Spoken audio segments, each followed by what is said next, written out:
their regret. You can live with your freedom. All the times you got upset, all the tears, why did we need them? And I knew right from the start that you were gonna break my heart. Regret.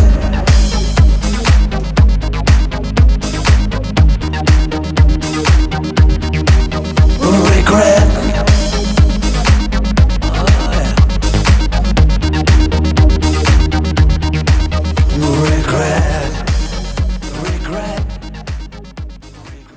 Man on the Street here with Clive Farrington from When in Rome, Farrington and Man, UK.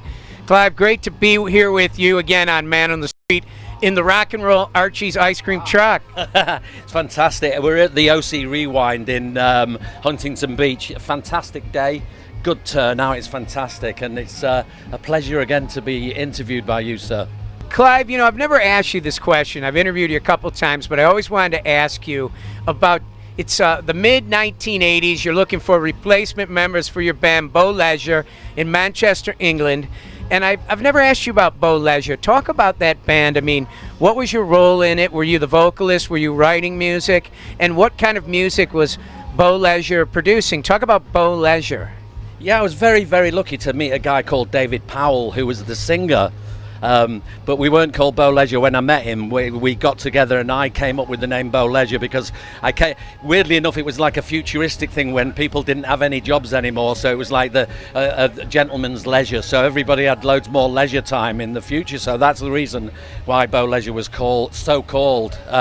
But it was a great opportunity for me to get into the music business. But I'd already been in kind of cover bands before. And there's a great story where I started work at an engineering factory, and I didn't play, well, I played drums. I actually learned to play drums. And this guy was looking for a bass player because his bass player was ill and he needed somebody for the weekend. So I said no, I couldn't play bass, and they already had a great drummer, so there was no job as a drummer. So he came back again. He went round the engineering factory asking other people, and he came back to me. Says, "You sure you don't want to do it? I'll give you 30 quid, which is a lot of money back then. And £30 back in the 70s was a lot of money." So I went out to Woolworths and bought myself a copy, an Epiphone copy bass, and I got them to transpose all the songs to E, A, D or G, so I didn't have to do anything with these fingers apart from damp the strings. So E, A, D and G, all the songs were in E, A, D and G, so it was all open string. So that's how I started to play bass. So I played bass with Beau Leisure and backing vocals. And that kind of stood me in good stead for creating another thing, which was When in Rome. 1988, the debut album for When in Rome comes out. And I've never asked you this question also, but how do you remember at that time, you know, the hit song, The Promise? How did your life change when that album came out? Did it change, and what did you notice changed? Well, it was the single, The Promise, really, more than anything. When we got to America, but we were managed by a guy called Alan Mark, who managed Jonathan Ross, who's like he's like your equivalent to whoever your late night talk show host, Jimmy Kimmel, all them lot. So he was he was becoming very famous at that time, and he shared a flat with Andrew, the other guy that's in When in Rome. And so his manager was managing us as well, so he was getting too busy because Jonathan was becoming successful. So we got a new manager called Paul King, and he sent us out to America straight away the day after we met him. He phoned Richard Burgess, who'd produced Spandau Ballet, Colonel Abrams, a load of other people, and we wanted him as our producer. So he phoned him up straight away, and he was working with Living in a Box at the time, on the album by Living in a Box. And when he was 6 weeks away from finishing that, so they sent us out to America 6 weeks prior. So we go to Virgin Records in America, and the first words they say to us is, "You've only got one hit record on your album, so we're going to record 3 more with Richard," and that was Heaven Knows, Sight of Your Tears, and Wide Wide Sea. So they, people have said after the fact that they're as good as The Promise, but it was The Promise that really stuck out. So that's what made the album wasn't a success. The single, The Promise, has been a massive success and still is. Right now, this is kind of the question, the elephant in the room question.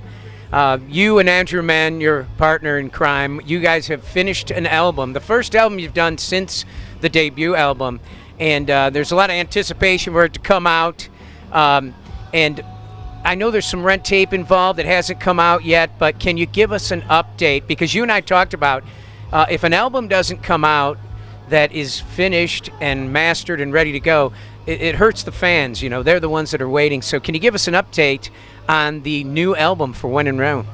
I think it's this album is, you know, we were unsure about the first album, but this album is absolutely, you know, it's something that I would like. You know, we created this album into something that we would like to listen to ourselves, and I think it's because it's got that quality. We're very, very frightened about releasing it without the publicity, so we need the marketing. We need to know that the marketing's in place before we release it, because we don't want to, you know, many 80s bands have released albums over the past 10 years and they've just gone like that because there's no record company or marketing behind them.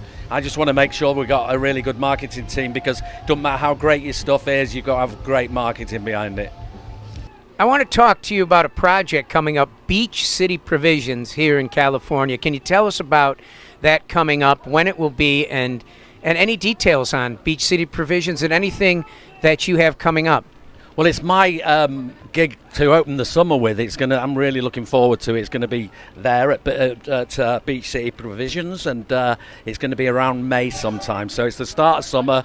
Everybody starts to go, you know, get excited about all the open air gigs that are going on, and this is the first. But I'm actually doing, before the end of this year, I'm actually doing 4th of October. We're in Guadalajara with the Icons of Rock. And so that's going to be, and then there's something going on in November, but I'm really looking forward to the summer of next year.